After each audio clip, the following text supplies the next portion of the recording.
I always call it the rundown because that's like the pun. It's the one down instead of the rundown.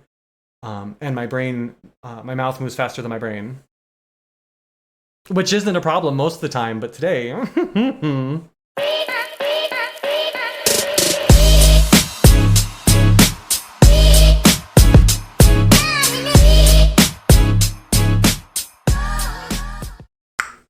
Hello. Oh, wait. Hello. I hope we're having a lovely day. Happy Saturday. And welcome back to the One Down. Ow. Honestly, I thought I had lost this wig. I did not know where she was. And then we went digging in our closet. And she was tucked away in a corner. But I'm glad that we found her. We also tried, I can't remember who it was. It might have been someone on TikTok. I talked about doing like the glitter or the rhinestone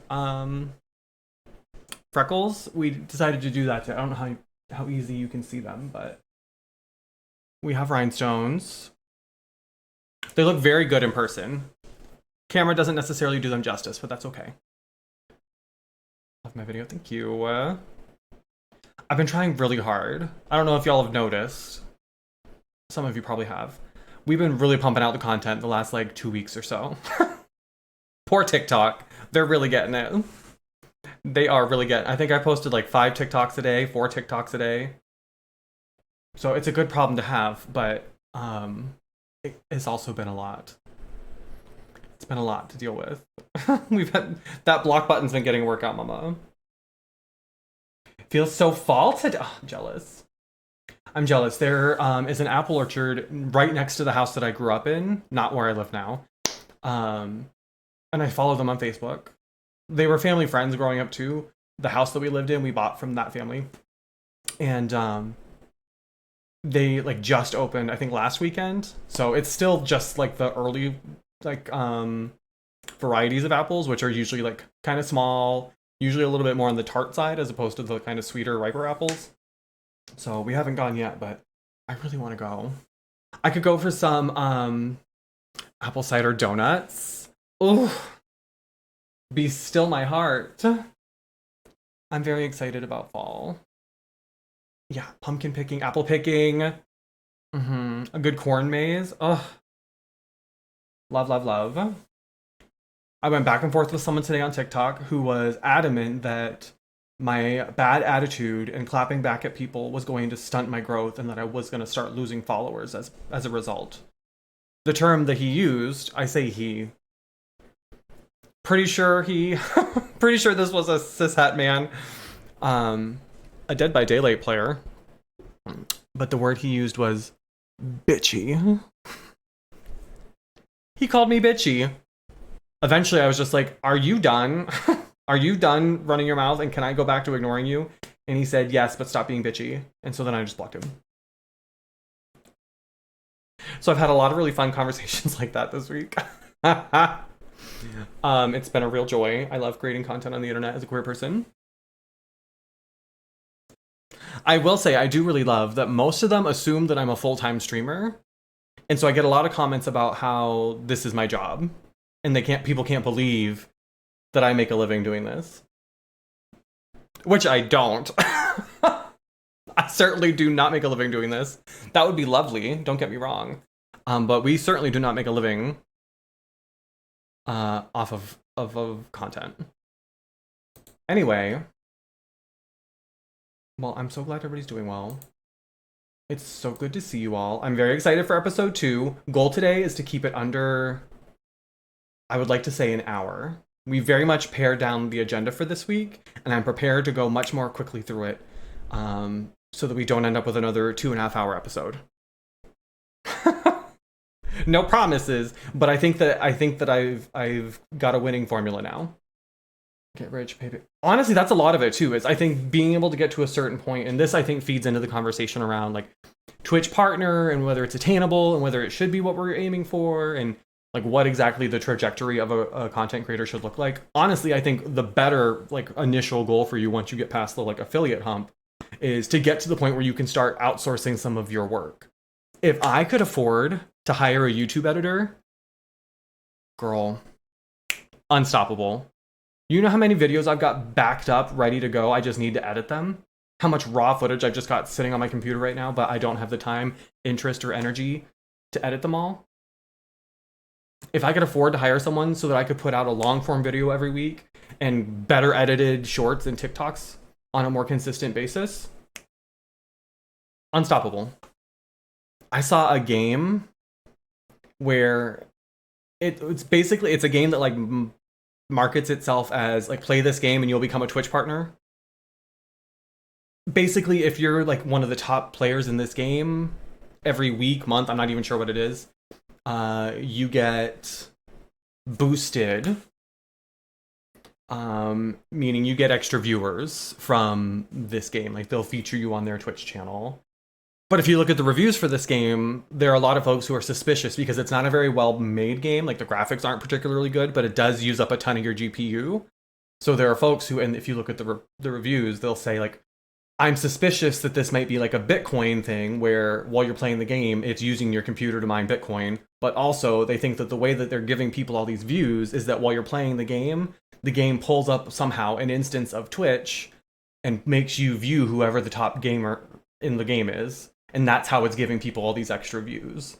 Is that anybody who's playing the game doesn't even know it, but they've got a view going toward whoever's like on top of the leaderboard at the time too. Because this game seems to take up more of your GPU than a game with this sort of graphics should.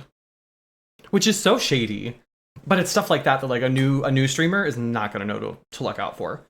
They're going to see all of these things that are like a follow for follow, just dressed up in a different way or marketed in a different way, and they're going to fall for it. But anyway, let's get started with our agenda, because I promised this wasn't going to be a 2-hour episode of the Onedown today. Couple housekeeping things before we get started. 1, if you haven't already, make sure to follow. I've created a separate TikTok for Onedown clips. So because I'm trying not to let my primary TikTok account get too like muddled in terms of, I do believe TikTok rewards you for being a little bit more focused in terms of your niche and what type of content you post. So we're keeping the primary TikTok, which is the big one that I have, Carrie_the1. Keep that more toward gaming clips. So we're going to use the Onedown TikTok to post clips from specifically the Onedown or just chatting kind of content. So it's just at the Onedown Live on TikTok. So make sure you're following it if you're not already. And number 2, if you didn't see my Twitter yesterday, which you should have, I entered a little contest and I need your help. It's called the Face of Horror contest. There are tons of people participating. I'm not even sure how many there are because we're all separated into groups. But right now I'm number 3 out of, last time I looked, there were 94 of us in my group. You can vote up to 3 times a day for free. One of them by logging in through Facebook. I know, whatever. And then if you're comfortable, and please don't feel like you have to, but there's a way to authorize using a credit or a debit card. So what they do is they put a hold on a $1 charge on your card and then release it. And that's basically just their way of proving or verifying that you're a real live human being and keeping folks from using multiple cards or multiple means to like game the system and get votes in there that don't deserve to be in there. So if you use the Facebook option, you get 1 vote. And then if you also use the card option, you get 2 more votes for a total of 3 every day. The prize is super cool. So the prize is $13,000. We love that. Also, the winner gets to fly out to California, Pasadena specifically, to participate in a photo shoot with Kane Hodder, who is known for playing Jason Voorhees in Friday the 13th movies. And doing a photo shoot with him at, I'm blanking on the name, the Newberry House? That doesn't sound right, but it's close. There's a house in Pasadena. There was an episode of American Horror Story filmed there. Several other films. There's an old Amityville horror film that was filmed there. So the winner gets to participate in a photo shoot with him at that house that will then be published in a magazine called Rue Morgue. So super, super exciting. Oh, I also, because part of this is like drumming up support and trying to get people to vote for you and stuff. So what a lot of people are doing is posting and doing like horror looks and Halloween type makeup and using that to be like, look at me, notice me, vote for me. I did create a throne wish list specifically for the Face of Horror competition. So I put some of the things that I would use to create looks for the competition on that wish list. No pressure whatsoever. But again, if that's something you're interested in helping me with, you have the means to do so.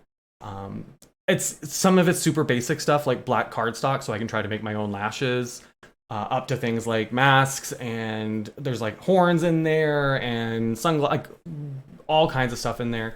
Honestly, I entered yesterday, and that was the third or fourth day of voting, and I didn't think we were going to have enough time to catch up to everybody else. But then very quickly, you all showed up and showed out, and we were in like sixth place, and then fifth, and then fourth, and then now we're sitting in there in third. And I think we're closing in on second. It doesn't tell me how many votes everybody else has, but I feel like we've got to be getting close. Because I can see when people vote for me, it tells me. And we're racking up the votes right now. I'm very impressed. All right, let's get into some of the headlines. So we've got some streamer news, we've got some queer headlines for you today, and then we've got some current events. And then, of course, as always, we will close out with our Goon of the Week. So let's get started. Streamer news. This isn't necessarily specifically streamer news. I would say it's definitely streamer adjacent given the nature of the product. So how many of us have done like the Pocky one chip challenge?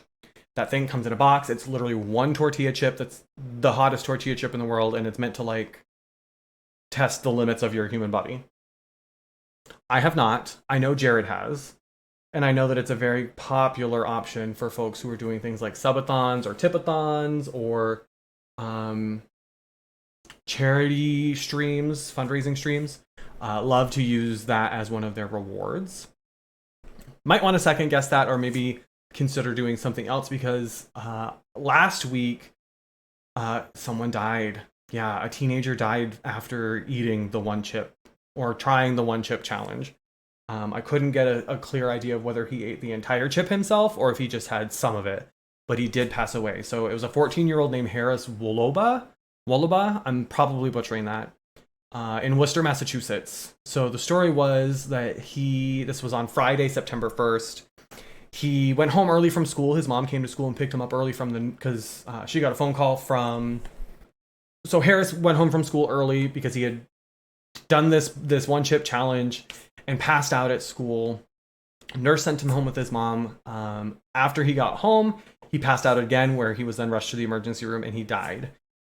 So there is an autopsy being done. I haven't seen any results from that yet, so no official cause of death, but the assumption is that it has something to do with this one chip challenge. So that being said, I'm a little disappointed, I'm going to be honest, in the statement that Pocky made, and I understand that from a corporate perspective and understanding that there's probably going to be a lawsuit coming, that they had to be thoughtful about how they said this, but it still just feels kind of cold. So the statement that they issued was, it says, the Pocky One Chip Challenge is intended for adults only, with clear and prominent labeling highlighting that the chip is not for children or anyone sensitive to spicy foods or who has food allergies, is pregnant, or has underlying health conditions. The mother has also said that she has no knowledge of any underlying health condition or pre-existing condition that her son had prior to passing away. We have seen an increase in teens and other individuals not heeding these warnings. As a result, while the product continues to adhere to food safety standards, out of an abundance of caution, we are actively working with our retailers to remove the product from shelves. So again, I understand there's some liability here. They probably went through about a half a dozen lawyers with this message before they were able to release it. But it does feel a little bit like they're saying it's the kid's fault that he's dead, which is not a good look. Not a great look when a teenager has died, potentially from eating your product. That said, they are pulling the product from shelves, so it will not be available anymore. You'll still be able to get their other products. So like I've got 4 or 5 bags of just regular Pocky like ghost pepper chips that I bought for an incentive forever ago. But specifically the one chip challenge is no longer going to be sold.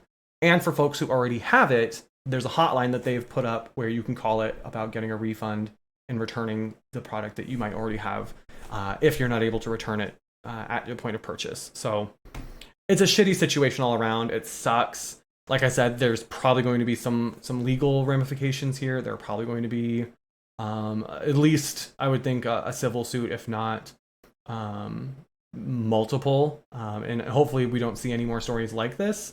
I've never heard of anybody getting sick or needing to go to the hospital or anything from the one chip challenge, but I know there are a lot of folks, again, in the streamer space that use that as an incentive. We've never done that here because y'all know she doesn't do spicy unless I absolutely have to. We did for Scarathon last year, but that was because we raised like $3,000. So I know, Goose. I know. Only for a wild amount of money. So just something to be aware of. Obviously, make your own decisions. I know there are a lot of folks who are still going to keep doing this. And I know that it's a trend kind of in high school in particular, high school, middle school.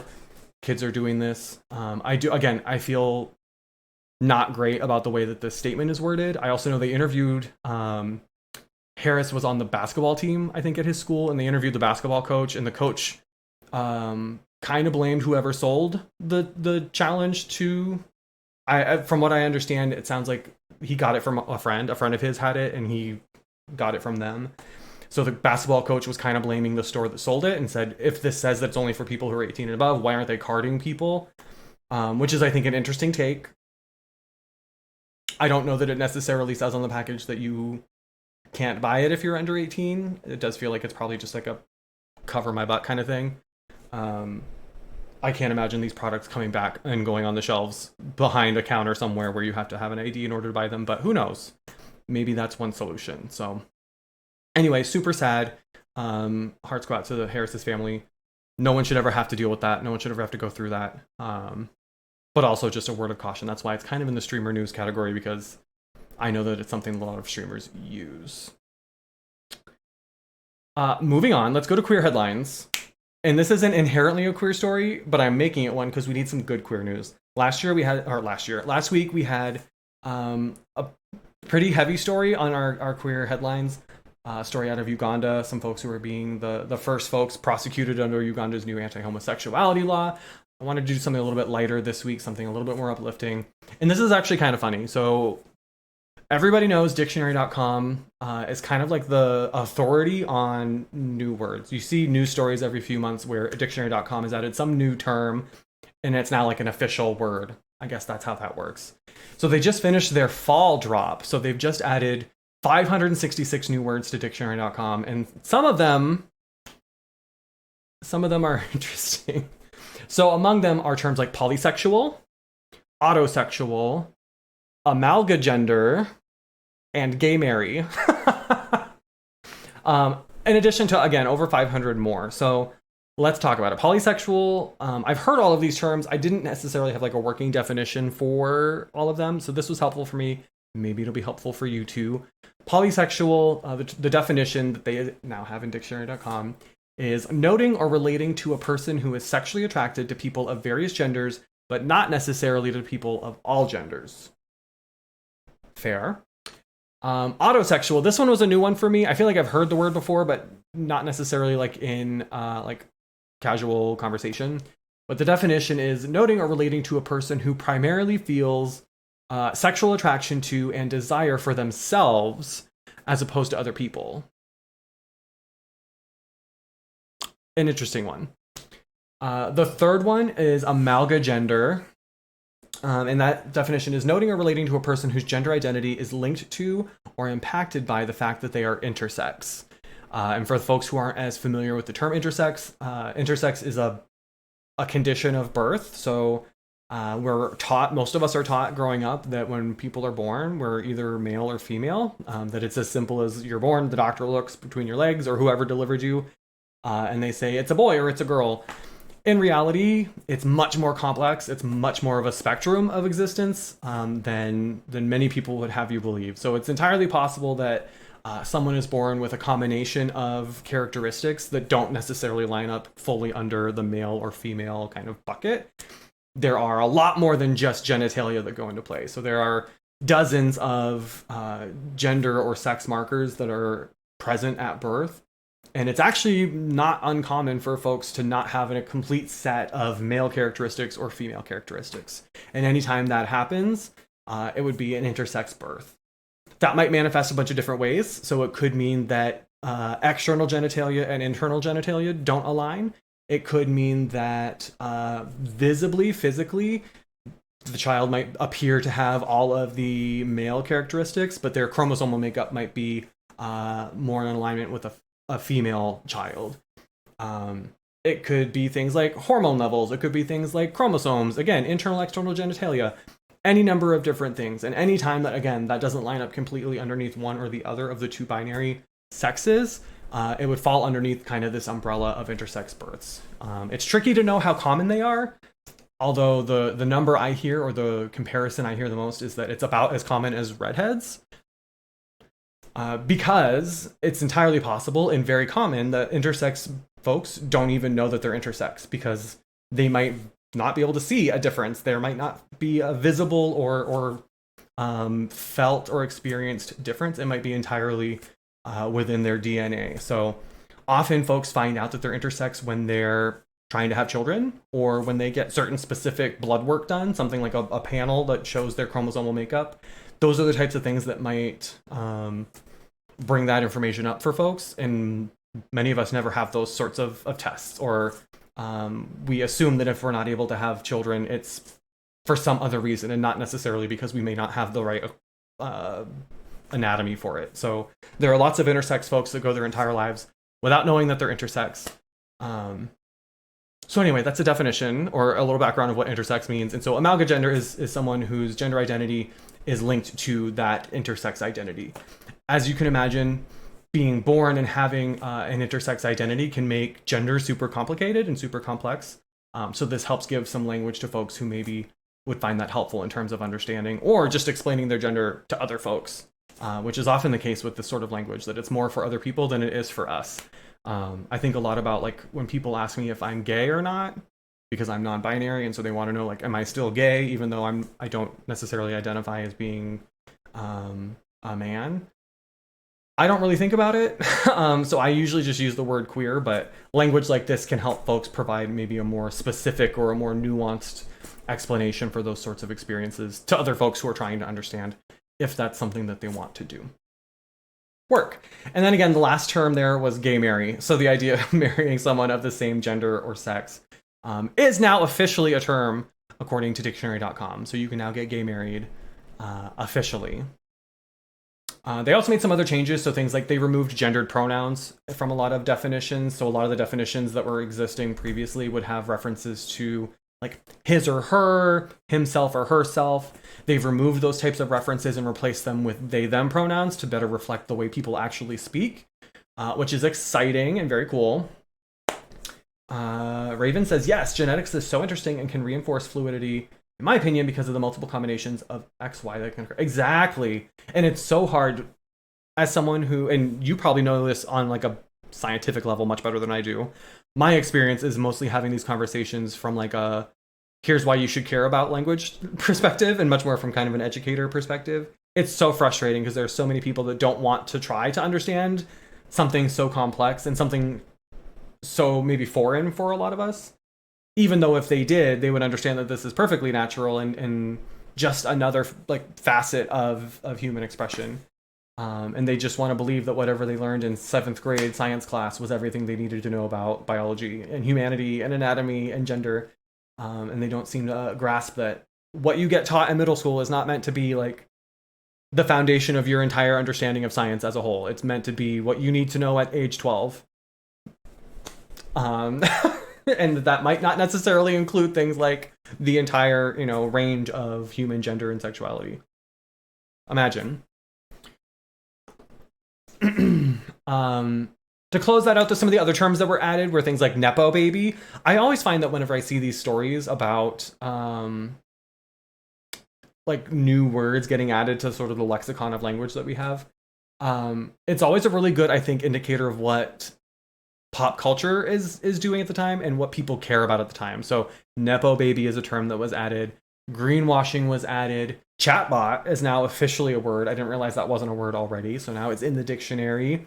And then box braids as well. So again, seeing a lot of these terms that are kind of relating to identity and the way that we describe ourselves or talk about ourselves to other people, in a world where maybe some of us are struggling to find things to be excited about or things to be encouraged by, perhaps this gives us a little bit of hope, because if nothing else, language is changing. The way we talk about race, the way we talk about gender and sexuality, the way that we talk about each other and ourselves is changing. probably slower than most of us would like, and certainly not as completely or as widely as we would like, but it is happening. The language is changing, and language is often kind of a leading catalyst for broader social change. So hopefully something that maybe makes you feel a little bit better about the dumpster fire that we live in now. Now, Raven, you're going to love this too, our science queen. Let's go on to current events. This is so wild. I saw this just a couple days ago, and I had something else planned for this particular section, but then I saw this article, and I said, we've got to talk about this. Have y'all seen the story about the scientists in Israel that have grown like a whole ass human embryo without using a sperm or an egg? They just manufactured an entire human embryo in a lab. Plucked, gooped, gobbled. What? It's so wild. I was seated for this. So it's a facility called the Weizmann Institute. They created an embryo model, as they call it. So the way that they talk about this, the language around it is very specific because there's a lot of laws around studying human embryos and how we go about doing that. Most countries have very specific guidelines as to how you can and can't. Understandably so, because you're literally talking about embryos, fetuses, etc. So what they did was they made an embryo out of stem cells, and it grew to the point where it was, as the scientists themselves said, it was a textbook example of a real 14-day-old embryo. Made entirely out of stem cells without an egg or sperm. And it even released hormones that yielded a positive pregnancy test. Mind blown. It's also kind of scary. So that's, I think, the takeaway that most folks, when they hear the story, is one, like, wow, science has come really far, but also, like, what are the potential ramifications? What are some of the things that this might mean moving forward? And so the scientists have already sort of anticipated some of that. You can decide whether or not you believe them. We'll talk about it. So their ambition was that they wanted to study the moments immediately following fertilization, that the week or two after fertilization is a really crucial point in pregnancy. And it's also a time period that we don't know a lot about because of the ethics of studying that time period.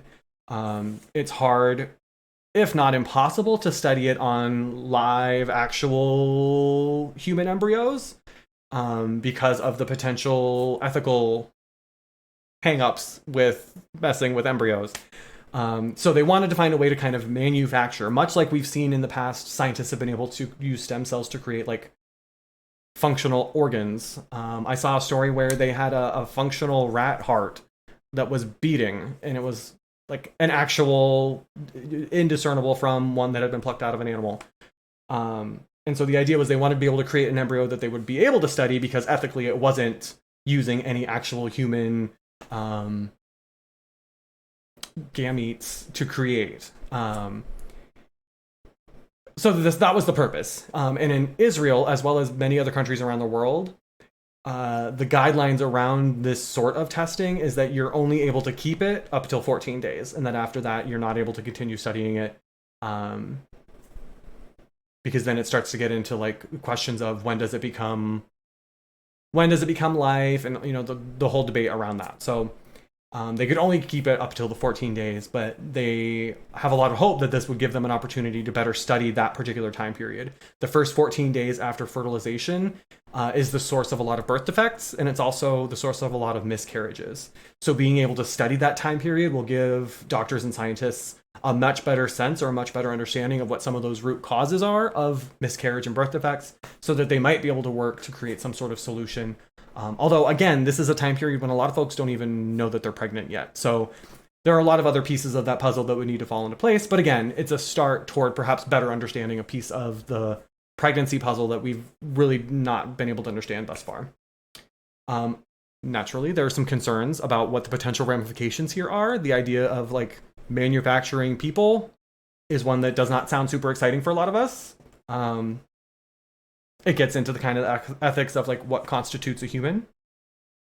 If I create a human in a test tube out of stem cells, is that a person with rights?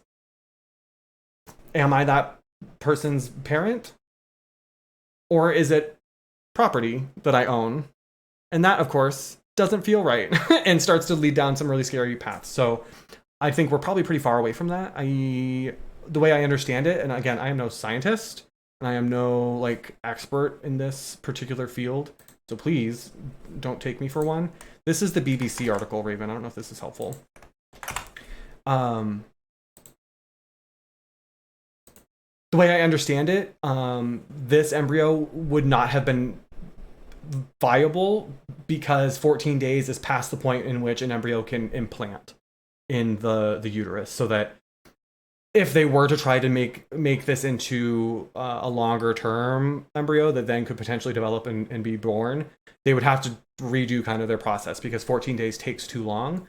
After that point, they wouldn't be able to actually implant it to be incubated and grow into a person. So that was their argument, was like, don't worry about it. This isn't what you think it is, because there's no way that this would have actually been a viable fetus moving forward. You can decide whether or not you trust that. Again, I don't know enough about the science behind it to really be that helpful. I do know, because I wrote it down, they started with stem cells and then they used chemicals. Apparently you can add chemicals to stem cells and kind of mold them into whatever type of cell that you want. So there are epiblast cells, which are the cells that become the actual embryo itself, the fetus itself. There are trophoblast cells, which become the placenta. Hypoblast cells, which become the yolk like sac that the fetus kind of grows in. And then extra embryonic mesoderm cells, which is kind of everything else that floats around it. So there were 4 types of cells that they took stem cells and created that allowed them to create this sort of like textbook embryo out of not humans, sperm and eggs. Again, I don't know a whole lot about this, but it is so wild. So the researchers stressed that it would be unethical, illegal, and probably impossible to achieve a pregnancy using these embryo models. Assembling the 120 cells together goes beyond the point an embryo could successfully implant into the lining of the womb. But this sure feels like a step. So as much as they're trying to like discourage us from thinking that this is like the start of us manufacturing people, it sure feels like it's a step closer to that than we were before. And I think that's where some people are like, I also don't know anything about this particular institute, the clinic or lab that did this. But what I was seeing on Twitter, and take it for what it is, it's Twitter, was that there were some concerns that maybe this isn't the most ethical lab and that they've had some questions in the past around their ethics.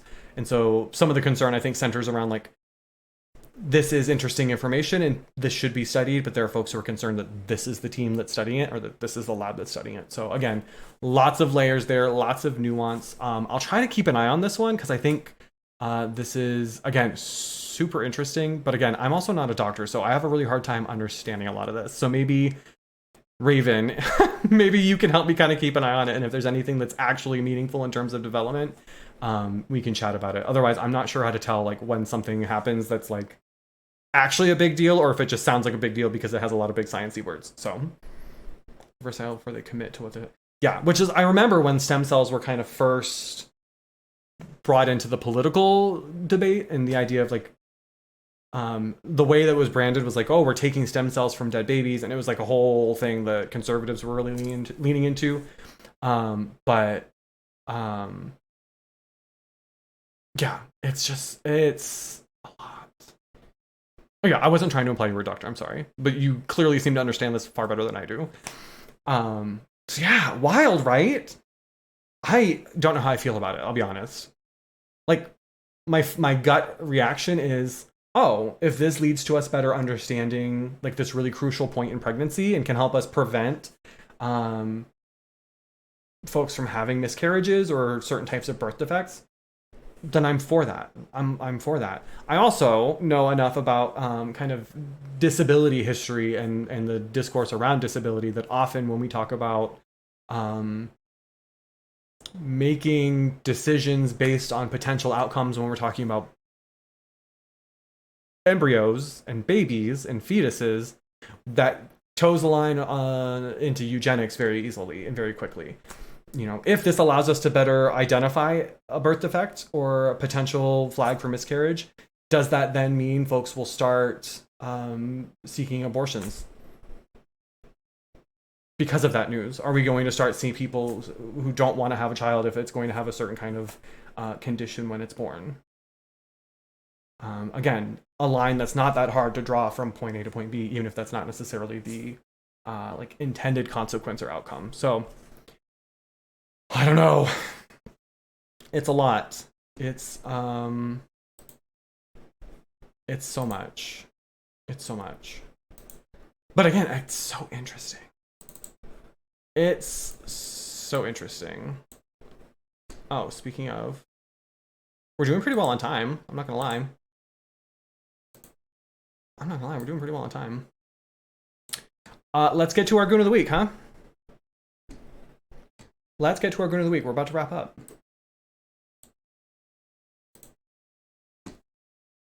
Much to our surprise, our goon of the week this week is Danny Masterson. Do you not know who Danny Masterson is? Great, let me tell you. So you might recognize him from That 70s Show. Decades ago, Ashton Kutcher was on it, Mila Kunis was on it, Topher Grace was on it, a bunch of people were on it. He is also the man who just recently, and trigger warning here, for anybody who has sensitivities or triggers around sexual assault,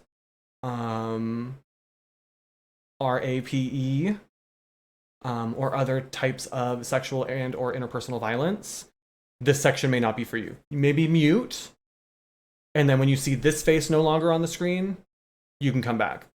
I'm not going to get graphic with it, but we are going to use the words several times in this conversation. So I'll wait. I'll take a sip.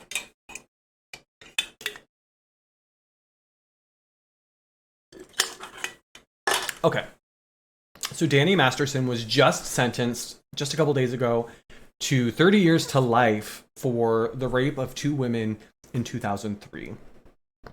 I didn't really understand. So again, I love talking about things that I don't know anything about, if you haven't noticed. I'm not a lawyer, so I didn't really understand what 30 years to life meant. So I did a little light Googling. And essentially what it means is that he has a mandatory minimum of 30 years. He will spend at least 30 years in prison for this before he's eligible for parole. So he is not eligible for parole until he's been there for 30 years. But he could also stay up until a life sentence. So parole is, of course, not guaranteed. If it is determined by the parole board that he has not adequately learned his lesson or paid his dues, they can opt not to grant his parole all the way up to a life sentence. So he will be there at least for 30 years. That will put him, I think, at about 60 or 70. But it could also be up to a maximum of life. And the judge, who really was not here for him, she was throwing the book at him. They asked if he could serve those terms concurrently instead of consecutively. So each conviction came with a 15 to life sentence. So they asked if he could serve those at the same time, which would mean that he would be up for parole in 15 years instead of 30. She said no. So he's serving those terms consecutively, meaning one term and then the next one. So that is how they come to that minimum of 30 years, which, good. You rape 2 people, you should have to pay for that. There was a third charge in which he was accused of also raping his then girlfriend, his girlfriend at the time. The jury wasn't able to come to a unanimous verdict, although they were majority guilty. But they ended up not being able to come to a determination. So he got off on a technicality there because they weren't able to come to a unanimous decision. But there was a third charge, which would have, I believe, added an extra 15. So it would have been 45 to life at that point. So obviously it drew a lot of attention just because he's a famous person, but it also very much involves, if nothing else by association, the Church of Scientology. So The accusers all argued that they felt like they couldn't resist or say anything to anybody for fear of drawing anger or retribution from the church. They were all members of the Church of Scientology. Danny Masterson is a member of the Church of Scientology. So if you're not familiar, there are a lot of documentaries and things about Scientology, what it purports to believe, and more interestingly, I think, kind of the culture and structure around the Church of Scientology. And so if you do anything that makes the church mad, the church, meaning the old white men who typically run the church, you can be labeled what's called a suppressive person, which is sort of like being labeled like a heretic or a leper per se. So you then become someone that if you're part of the church, they do not want anything to do with you. They will not associate with you. They might disown you. And for a lot of folks, everybody they know is part of the church. A lot of folks grew up within the church. Their family is all part of the church. So it's a pretty powerful tool to keep folks obedient. And so the argument that these accusers made was that they didn't feel like they could say no to him because he's a very famous person. Scientology is notorious for trying to recruit celebrities because of their ability to influence and draw attention and money to the church. But then they also didn't want to report anything because they were afraid that they would be blamed and labeled as oppressive people, which again is one of the worst things that can happen to you as a Scientologist. Again, it then kind of puts a wall up between you and most of the people that you know and care about.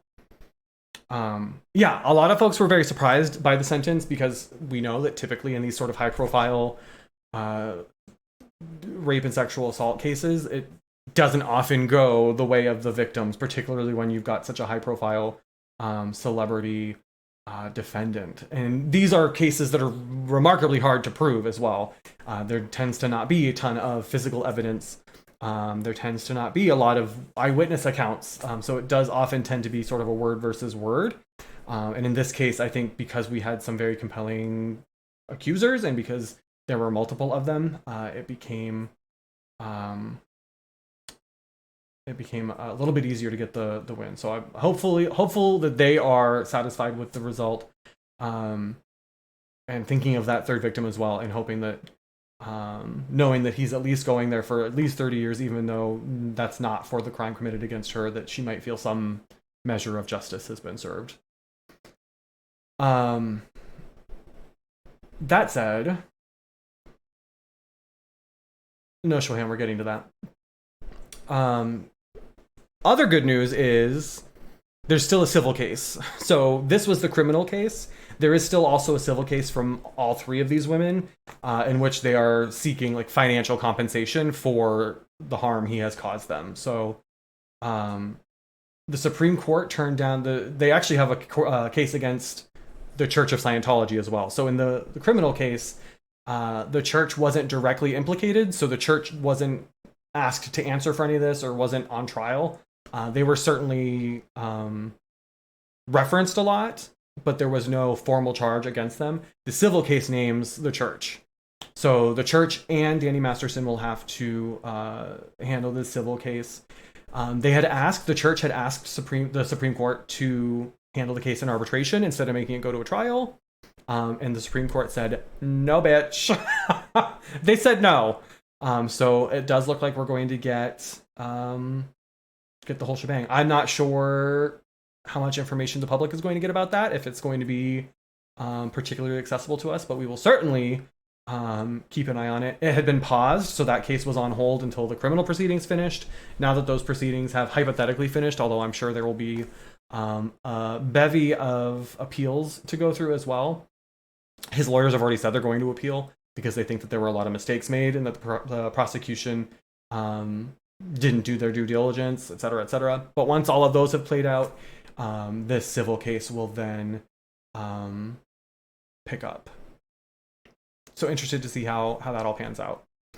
The other kind of piece of this, and this wasn't something that I had like prepared for, but I did happen to see it. I think it was like Pop Crave tweeted about it. But a lot of Danny Masterson's co-stars from that 70s show. Sorry, I'm looking through my Discord right now. wrote letters of support to him, or to the judge about him, basically saying that he's not a bad person, that I don't know that they necessarily like admitted that he did it, but the implication was basically like, he's not a bad guy, he's a role model. I think Ashton Kutcher referenced 9/11 and how after 9/11 Danny Masterson was like supportive of the firefighters who responded to the Twin Towers, and used that as like a selling point to not send Danny Masterson away for 30 years to life. It was kind of weird. So pretty much immediately after this verdict was reached, there was a lot of uproar about all these letters. I noticed because I saw that Topher Grace was trending on Twitter, and I was like, what has he done lately? I hadn't heard about him since he was in like the Spider-Man movies, and so I was like, what is going on? It turns out he was like one of the only people who were part of the cast that didn't write one of these letters. So he's trending because people are like, hell yeah, Topher Grace, you're the best. It's wild. This whole story is so wild. And so that was why he was trending. And so I found this. So Mila Kunis and Ashton Kutcher had written letters to the judge, basically as like character witnesses to ask for leniency when sentencing Danny. Understandably, they got a ton of backlash for that. Especially, I think Ashton runs an organization that's dedicated to stopping child trafficking, if I remember correctly. And so the idea that they would kind of stick up and advocate for an alleged perpetrator in this particular circumstance really sat poorly with a lot of folks. So exactly, yeah. And so they issued this video today, like apologizing for the letters. So I'm not going to show the letters. You can find them. They're on Twitter. They're basically just like, he's a good guy and he's not what he's been painted to be, blah, blah, blah, blah. Which is like what everybody says when something bad comes out about a guy. That's what everybody says. Like, oh, he was such a good, like, there's no way. And that's part of how this stuff is like, this is why nobody reports. This is why nobody ever prosecutes. This is why even if they do, nobody ever wins their case. Because everybody makes a million excuses for the perpetrators, because their relationship with that person is one in which they can't imagine that person doing those things. But that's kind of the point. So we are going to watch this video, though. So this is their like apology video, and you know I love a good apology video. So let's hear this. I haven't watched this all the way through yet. So I have watched like the first 10 seconds, but it's about a minute long. I have not made it all the way through because I wanted this to be a moment we shared together. We are aware of the pain that has been caused by the character letters that we wrote on behalf of Danny Masterson. We support victims. We have done this historically through our work and will continue to do so in the future. A couple months ago, Danny's family reached out to us and they asked us to write character letters to represent the person that we knew for 25 years so that the judge could take that into full consideration relative to the sentencing. The letters were not written to question the legitimacy of the judicial system or the validity of the jury's ruling.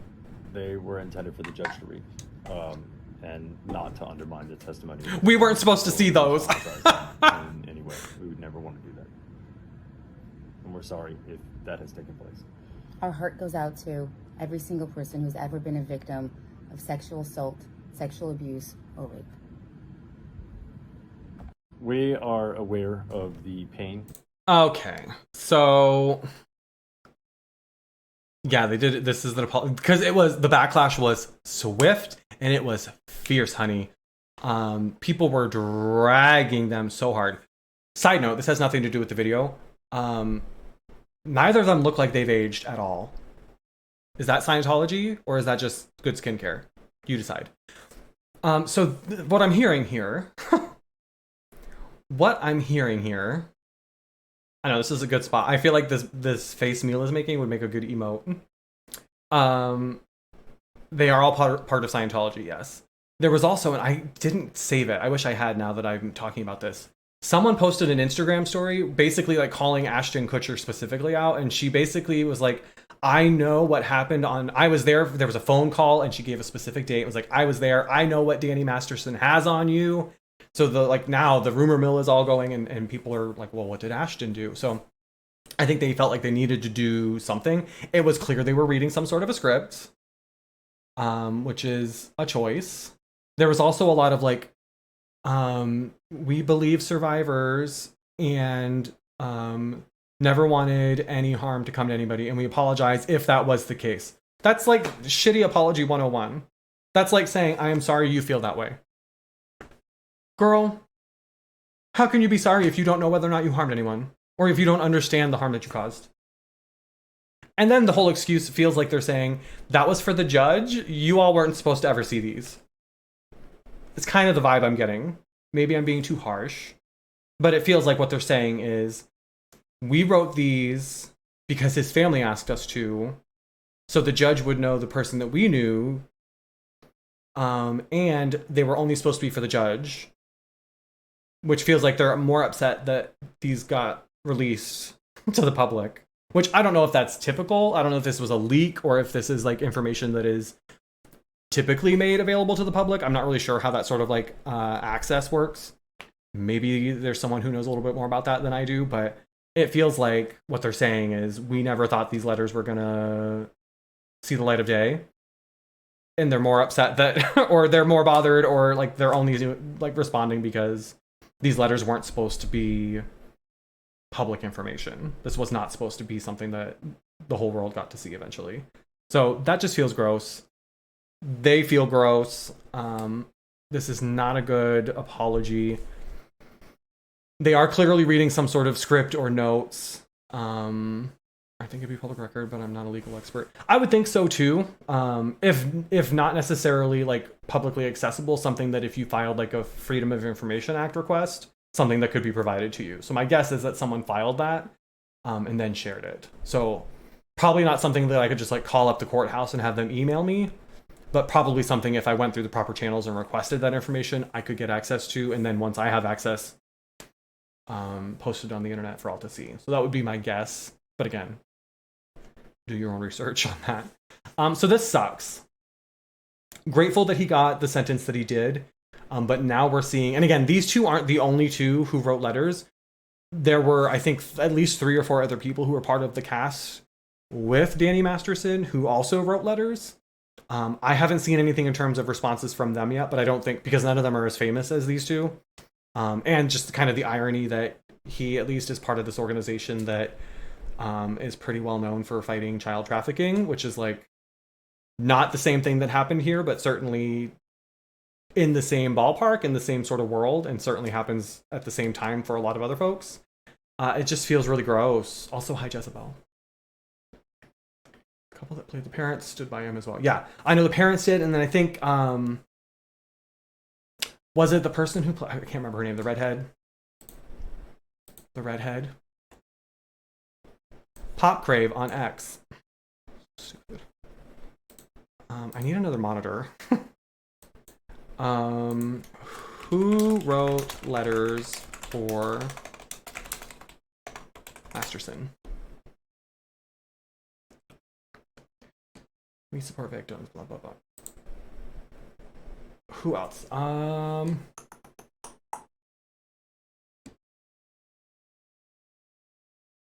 Mila, Deborah Jo Rupp and Kurtwood Smith. So those are the parents. Were they the only two? In all, 50 letters were submitted. Oh, wow. Oh, wow. And if folks are interested in reading the actual letters, I'm not going to read them all. But if you want to see the letters, there's a link here that you can take a look at with the full text. It's this link here of all the letters each of these folks wrote. Giovanni Ribisi, also a member of the Church of Scientology.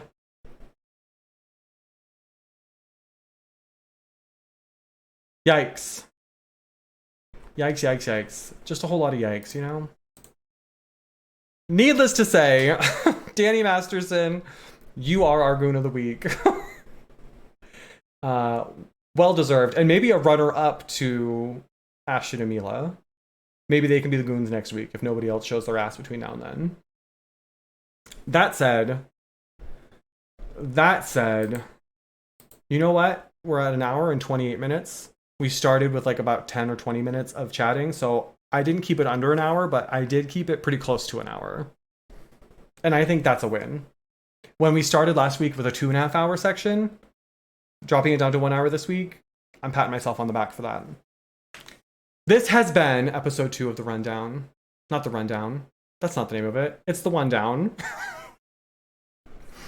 You would think I would know that by now, but it's only episode 2. So thank you so much for tuning in. I'm going to go ahead and end the recording now. I always call it The Rundown because that's like the pun. It's The One Down instead of The Rundown. And my brain, my mouth moves faster than my brain. Which isn't a problem most of the time, but today... Anyway, thanks for tuning in. I appreciate it. Don't forget to subscribe. Oh yeah. Don't forget to like, subscribe, and like, comment, share, and subscribe to my channel. Ooh, ooh, ooh. Ooh, ooh.